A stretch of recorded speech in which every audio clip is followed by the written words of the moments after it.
يؤكد أن الإنسان يعود بعد الموت. ما هو عجب الذنب؟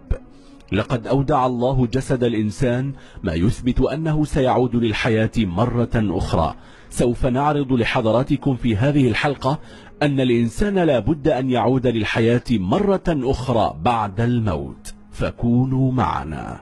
أولم ير الإنسان أنا خلقناه من نطفة فإذا هو خصيم مبين. يدعي من ينكر البعث أن الإنسان بعدما يتحول إلى تراب لن يعود إلى الحياة مرة أخرى. لذلك فقد أودع الله سبحانه وتعالى جسم الإنسان شيئا عجيبا، وهو جزء صغير جدا في أسفل العمود الفقري يسمى عجب الذنب. وقد بيّنت البحوث العلمية الجديدة جدا أن الشيفرة أو الشريط الوراثي الأولي الذي خلق منه الإنسان موجود في هذا الجزء المتناهي في الصغر.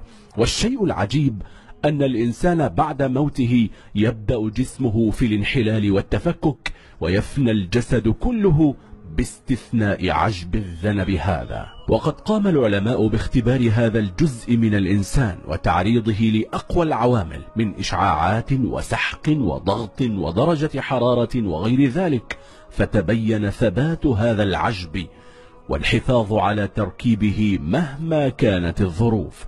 وهنا تتجلى عظمة البيان النبوي عن هذه الحقيقة العلمية الثابتة.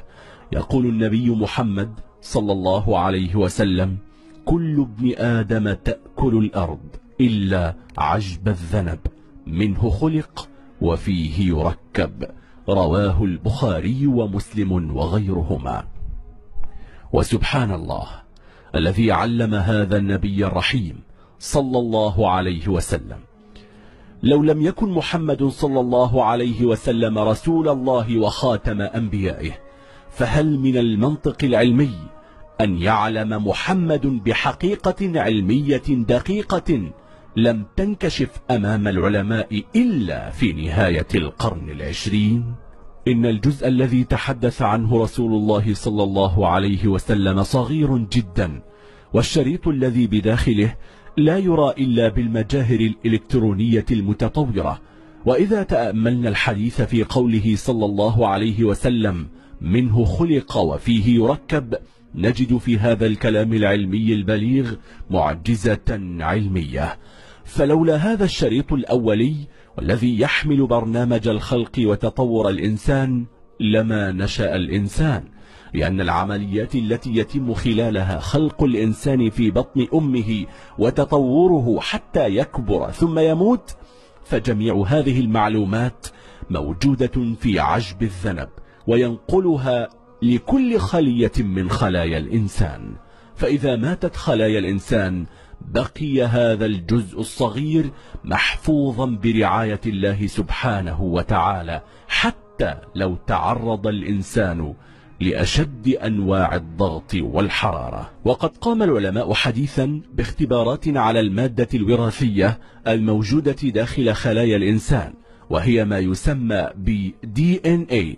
وقد تضمنت التجربة وضع بعض من جزئيات هذه المادة في أنبوب داخل حجرة خاصة، وتم تعريض هذه العينة لانفجار يماثل الانفجار الناتج عن تصادم مذنب ضخم بالأرض. وهذه التصادمات مرت بها الأرض في بدء تكوينها منذ ملايين السنين.